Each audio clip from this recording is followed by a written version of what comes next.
I'm Ricardo's neighbor. His wife goes, I think that fat bald guy that lives behind us is Kristen.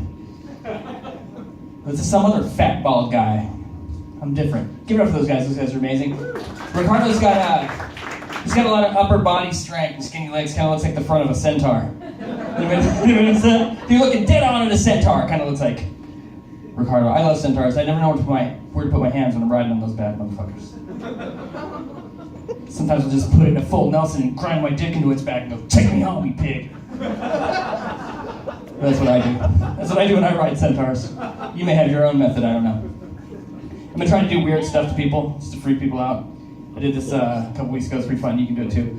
I drove through Sonic and I ordered a hot dog, no bun, no condiments. I don't want it cooked, and I don't want a bag. Then I pull up to the front and I make some asshole hand me a hot dog. Which is fun for a couple of reasons. And they have to figure out how to charge me for that shit. And then they have to just hand a grown man a hot dog, and then I sit there and I eat it while I look at him. I'm not going anywhere until this hot dog's done. You can weird people out with hot dogs, it's awesome. Put a couple in your coat pocket. Just pull them out at work, need a fucking raw hot dog. A gangster. You can eat them like this is fun too. Take a hot dog out like this. Just bite a hole through the middle and have 2 pieces of hot dog. And then tell them, pick a hand. And they never will. No one will ever pick a hand. You just throw half out of them. I'm doing weird stuff at work too, like going, trying to make people think I'm crazy so they'll be afraid of me, so they won't fire me. That's my method. I'm doing just like simple things like going in the bathroom doing one of these.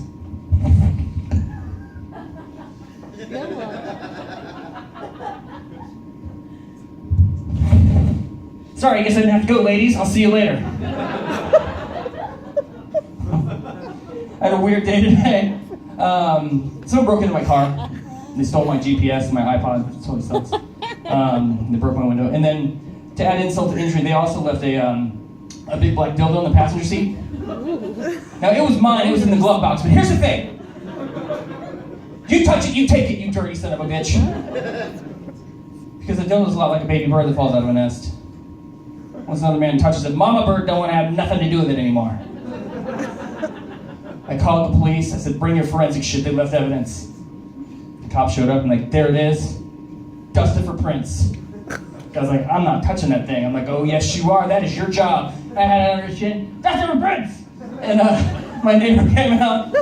And so I got a bunch of street credibility out of it. So I think it's good. But here's the thing. I do keep a dildo in the glove box. Because I drive like shit. People are always yelling at me on the freeway. And nothing will shut those conversations down like pulling that dildo out. Aiming that thing towards the lights like Babe Ruth calling my shot. Pull over, let's talk about it. Sorry, I thought you were somebody else. Pull over, you son of a bitch. I'm waiting for the day that some other guy pulls one out and he goes, let's do this! And I have to fight a guy on the side of the road with a rubber dick, and it's going to be a fight to the death because there's no way I'm going to lose that fight. You're going to have to kill me. No one wants that written on their headstone. Grandpa was a good man till that guy beat him to death on the side of the road with a rubber dick. Rest your soul, Grandpa. You're a good man. It works though, trust me. Take one to work tomorrow. Put it in your desk drawer or on the dashboard of your forklift or whatever you do for a living, and your boss comes around being an asshole, pull that dildo out. You don't even have to get aggressive with it. You don't even have to get it overhand. Just a couple in the belly will do. Fuck off, Mike, I'm not into your shit today.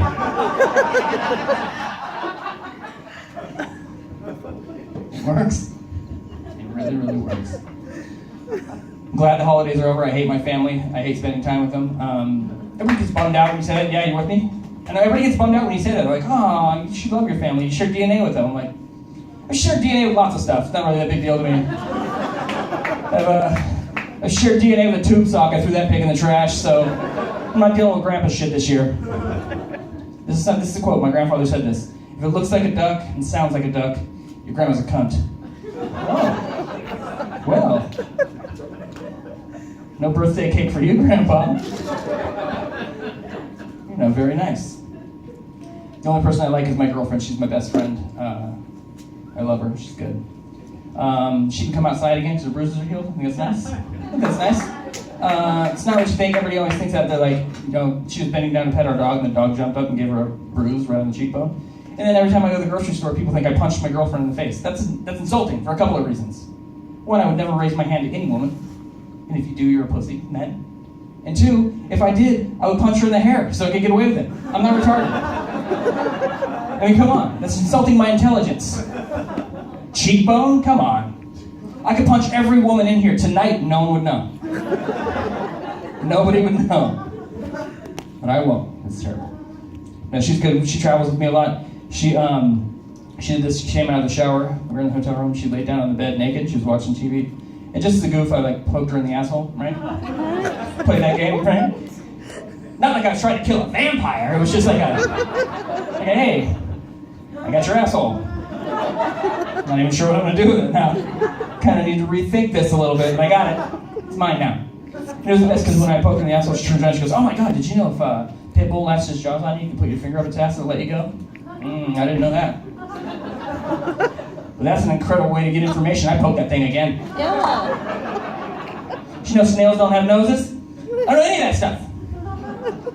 It turns out it's true. If pit bull latches its jaws on you, you can put your finger up its ass and it'll let you go. So who figured that out? Whose instinct was that? Like, oh, he's got me! So like 50% sure that would work. I think that's why monkeys bite your fingers off the first time they attack you. We're on to you.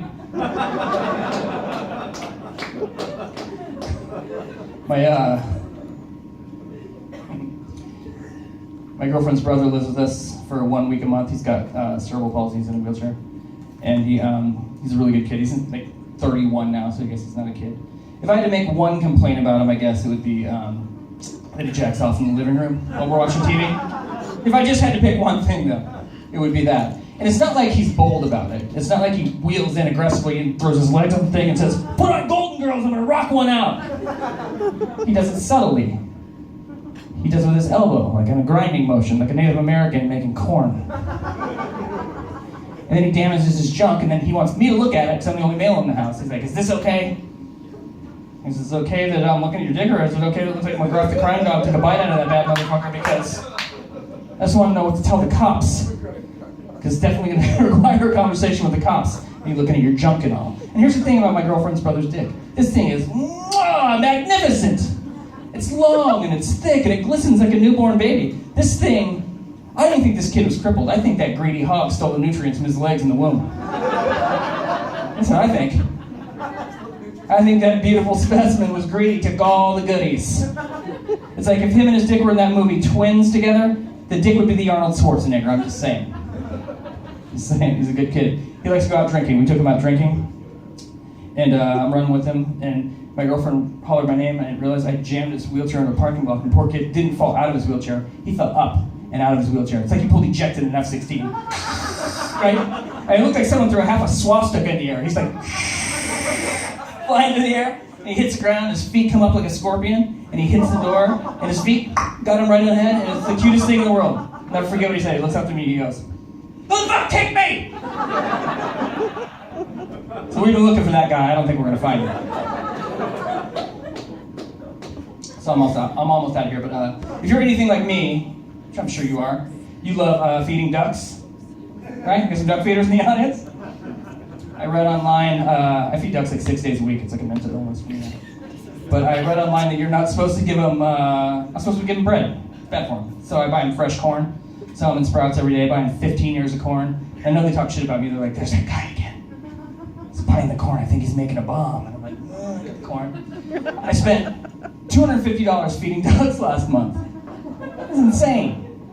Especially when I won't even give the change in my ashtray to a homeless person on the side of the road. I always pull up and I'm like, "Oh shit. Hope they don't see the corn." Corn's for the ducks, asshole. I'll feed you, but you're gonna have to get in the water and start quacking like everybody else. I shouldn't be mean to these homeless people. They're mentally ill, most of them, but they still like liars. A lot of them say they're starving. You can't be starving because there's food everywhere. There's 6 cats that live in the alley behind my house. I'm not saying you should eat cats, but those things are definitely edible. You're ignoring your instincts. That's part of your problem, at least.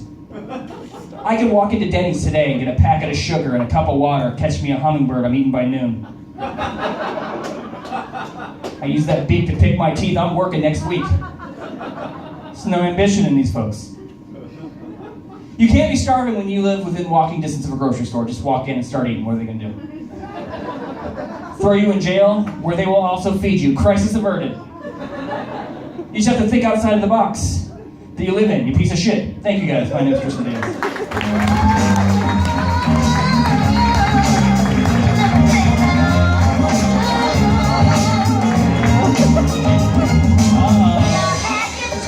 We noticed that you stopped eating, so I ordered another round, but he's still got like full plate here. What's going on, buddy? How you feeling? Not great. Not the best I've ever felt in my life. This is gross. This is really gross. It's very greasy, and I can't swallow anymore.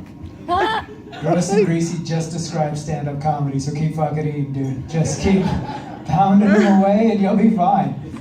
It's so bad. We shouldn't be doing this. You don't have to. If you're gonna eat it. You're gonna eat it.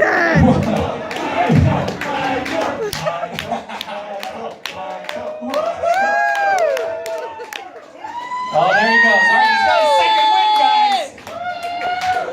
That's what killed him. All right, guys. You guys ready for your last challenge? Like I said, we got Michael, a couple more challenges. You guys are almost done with the show. You guys having a good time so far? Right? It's a weird little show. With that said, I'm going to welcome your next challenger. Please welcome Justin Tejan. Yay! So hard, motherfuckers wanna find me. That shit great. That shit great. That shit great. So hard, motherfuckers wanna find me. That shit great. That shit great. So, as you can tell, sometimes our jokes do not work. Sometimes the crowd isn't paying attention. Sometimes that's not your type of humor. And when it doesn't work, the only thought that goes through your head is, God, please, somebody shoot me right now. That's like that's a comic right there. That's why he's laughing, because we've all had that thought. So today, Justin Tejan, he's very funny, but like I said, some of us don't hit all the time. So what we're gonna do, is that the only thing you've eaten all day? Jesus Christ, dude. Like, oh yeah, he stole somebody's food. Whoever's food's over there, he stole it. With that said, guys, Tejan, you're gonna be taking our firing squad challenge. What we do is, throughout your set, randomly, we've decided, well, that joke didn't work. Let's go ahead and shoot him, and he'll start anew. So what we have is these little black cap hoppers, and whenever Tejan's not doing well, we're gonna fire him at him. Yes, that guy got very excited over fireworks.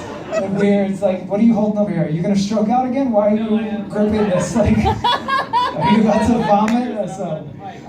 Now, before you guys are like, oh, how sad we're making fun of this skinny kid, but whatever, he's up for it. We asked him, so he's all cool about it. That one was defective. All right, guys, give it up for Justin Tejan.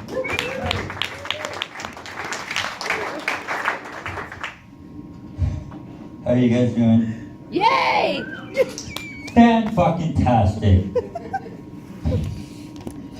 Alright. Let's see. I took an Uber ride. Does anyone drive for Uber, first of all? No one?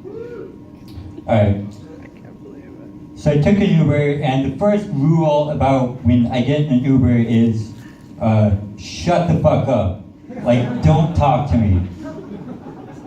Right, Colin? Yeah.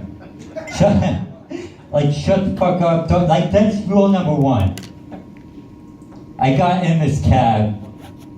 He decided to break that rule, and it pissed me off. And he decided to talk about why he decided to drive for Uber. And it was all like hunky-dory and everything. And then he ended on, the best part about working for Uber is I get to meet someone new every day. I go, are you serious? That's the best part of your day? And he goes, yeah. I go, that's fucking horse shit.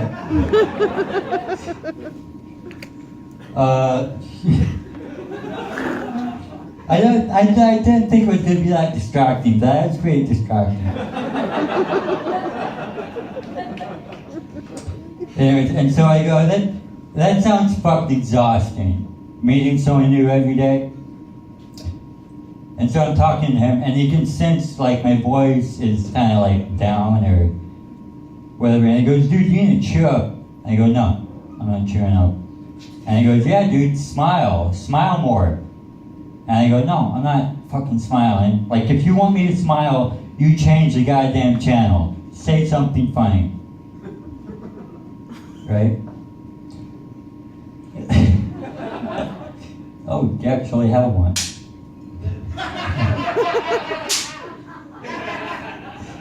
Alright. And then he goes, dude, you know what your problem is? You're just stuck in the trenches.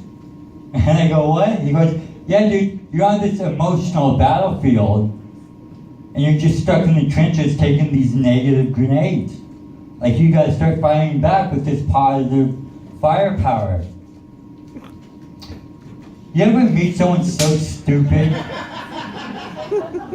You're like, this guy's the stupidest motherfucker I've ever met in my life. And then contestant number 2 comes in. What? Contestant number 2 comes around and just totally, you guys are fucking up my timing.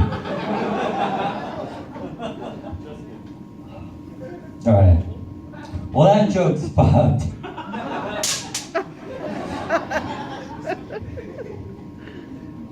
Yeah, I had to wish it would be to drink Coke and walk at the same time. I'm glad you guys agree on that. You guys ever drive like on a cliff and you think you just have the need to kill yourself?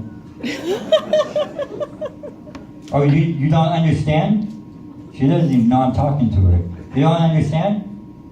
You look like, you're like, what the fuck are you saying right now? Like, not because you hate your life. You're just like, let's see how many flips I can do right now. Like, would I make it on the news? Would anyone like call or notice or? You alright? You seem like you're not doing that well. Yeah. Alright.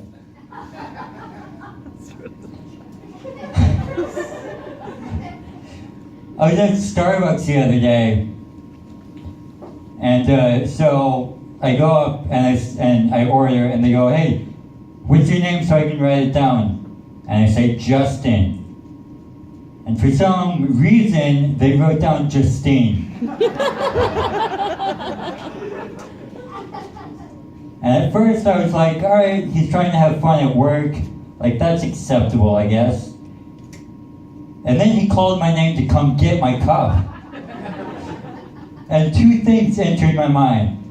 Either the people watching me was like, look at this dumb motherfucker, can't even pronounce his own name. Or they're like, you know what, good for this guy, he's making the first step towards becoming a transsexual.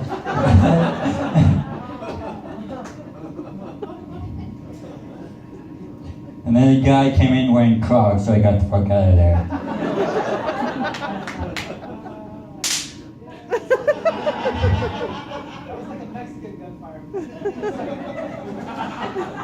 All right.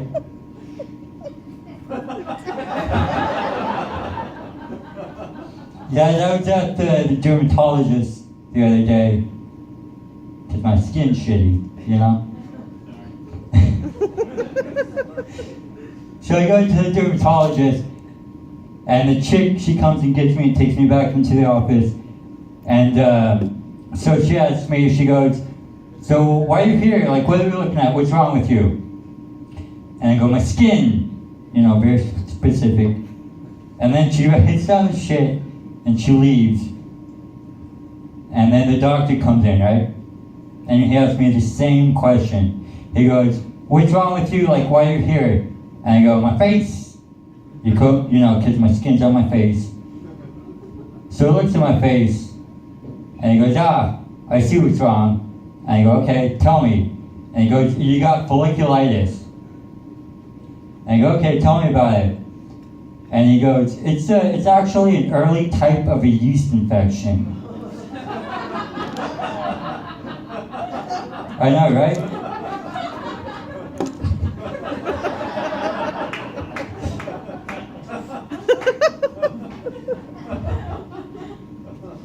I just think it would be very funny if I was with a chick and I go, hey, just a warning.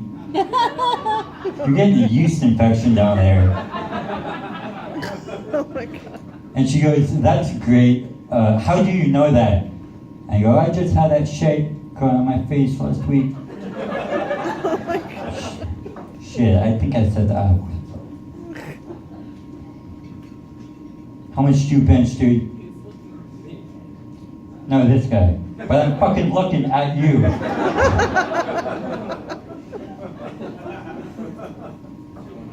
$200? On a good day, I got up to $250 this week.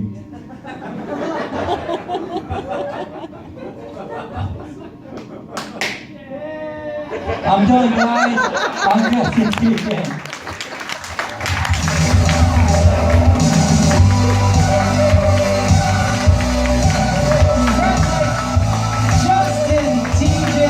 On surviving the challenge. We also want to congratulate Michael Paul Cohn. Unfortunately, we ran out of time. Michael, the staff has asked us to close down, so you don't get to do time tonight. We're just sticking with you. What was your final total, Michael? 18. 18. Quick. 18 divided by 3. What is that, guys? 6. Good job. All right, because I couldn't do the math. With that said, please welcome Michael Paul Cohn for 6 minutes.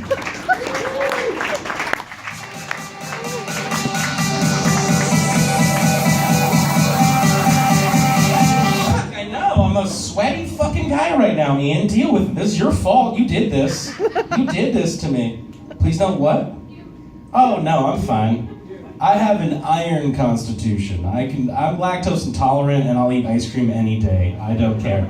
I'll take the shits if it means rocky road. That's what I'm saying.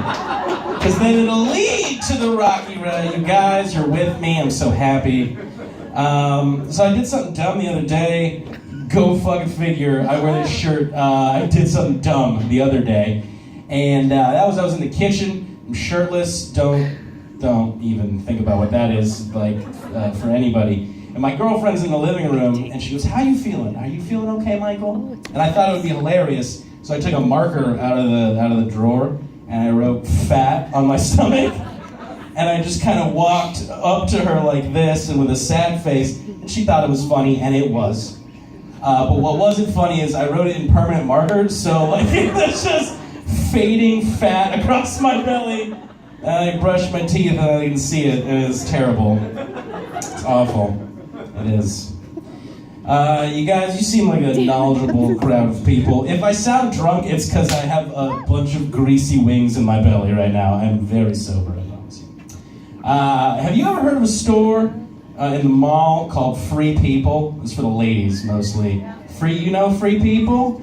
Well, if you don't know what Free People is, it is in the mall, and it's a store where girls, like this one over here, spends $180 to buy a poncho that they will get cum on at Coachella. That is what that store is for.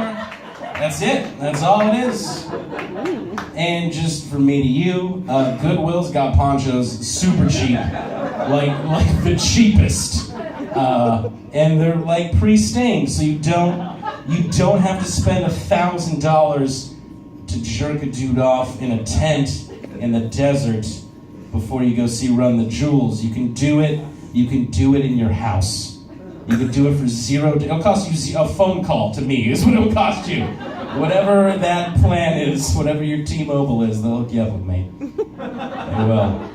I couldn't even afford to go to such a lavish music festival such as Coachella because I am currently employed as a daytime bartender.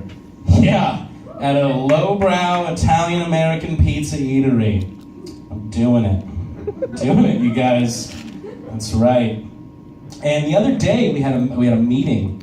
I'm just going to call it what it was. It was a pizza meeting. It was a meeting about pizza. And And during the pizza meeting, my general manager says to us, "You guys, what was significant about September 12th, 2001? And we were quiet like you. Good move. Smart choice. And he says, "You guys, it was the busiest day in the history of the company." Yeah, I'm a dumb dude, but I know right from wrong, and that's wrong, right? Like, you don't equate the greatest national tragedy to selling a lot of pizzas the next day, because we're a family. I know what my parents feel like now, like when JFK really got assassinated, right? And then they went to their friends' houses for dinner and they ate chicken off commemorative plates with his face on it. And they were like cutting into the chicken and they slipped and they got him right in the face. And yeah, and they cried. I feel that way now when my general manager brings up 9/11 at a pizza meeting in 2016. Jesus Christ. Oh my God, I used to love working for this place. But then, during the same goddamn meeting, general manager says to us, "You guys, corporate's gonna come up to you now on your shift. And they're gonna say to you, 211, 212. And you gotta tell them what that means." I was like, "All right, fucking math whiz, you're worthy of generally managing this lowbrow Italian-American pizza eatery. Lay it on me." And he goes, "What does water do at 211 degrees? Smart folks, PhDs in here, you're right, nothing. It's hot, it's steaming a little bit, but it's not doing shit. But if you bump that up an extra degree, well, you got boiling water, baby! That water is boiling hot! We got noodles in the back and we're boiling it down in there!" So I have to wake up at 9 a.m. every day now at 29 years old. I know you're like, "Dude, you're fucking 40. I swear to God, this is 29. There's wings and cigarettes, you guys. Look out for them. They will get you. 29. And I can't even be surly during the fucking daytime because I gotta bump it up to 212. Which is the shit you tell a high school volleyball team in the finals. "Ladies, eyes forward, Jessica, shut your goddamn mouth. Rebecca, put the phone away. Tanner can wait." We're at 211 right now, ladies. Do you even know when we brought this trophy home, Wes?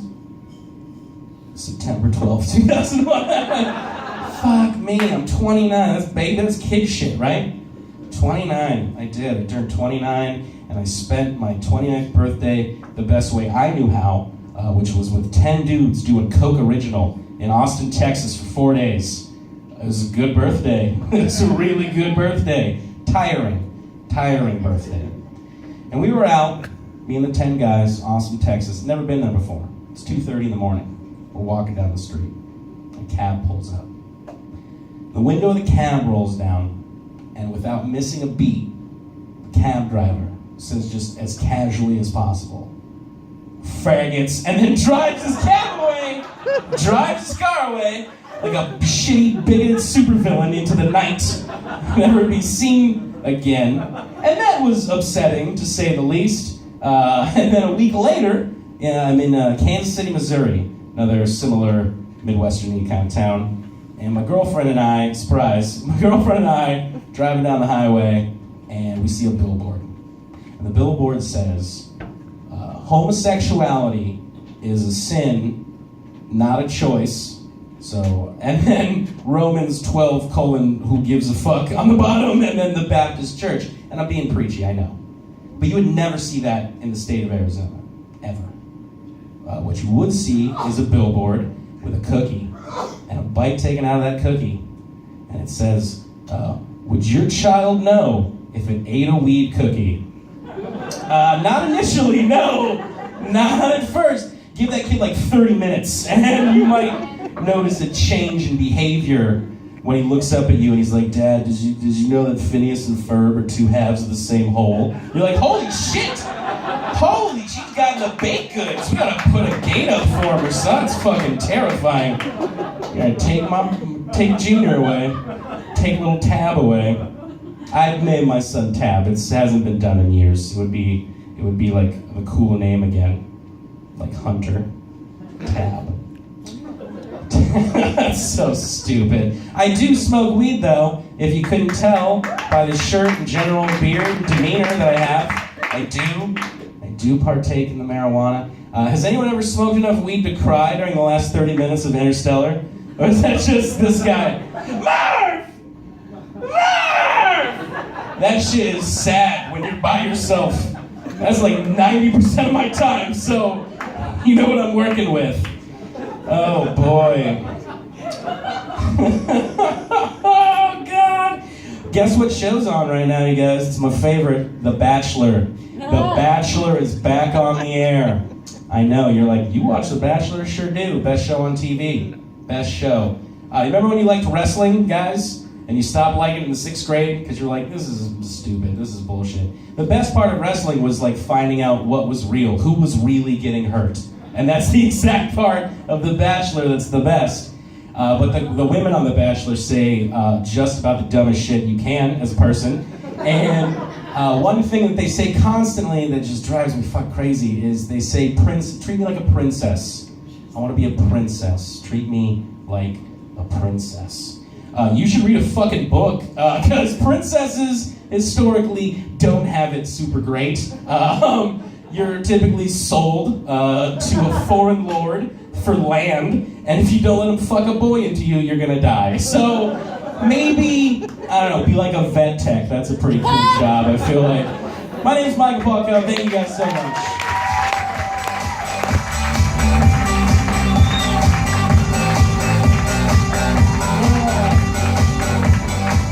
One last time for Michael Paco, you guys.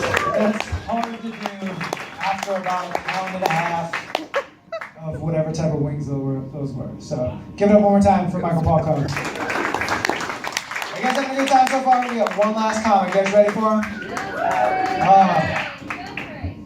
Okay, who said that? Chill out, all right? We know it's Jeffrey, okay? This guy, he used to live in Arizona. He moved to Massachusetts. I can't say that word, but he moved to Boston. He took with him those $200 he still owes me because his dog shit all over the house, but I rented out to him. So please welcome a good friend of both of ours, Mr. Jeffrey Wiles.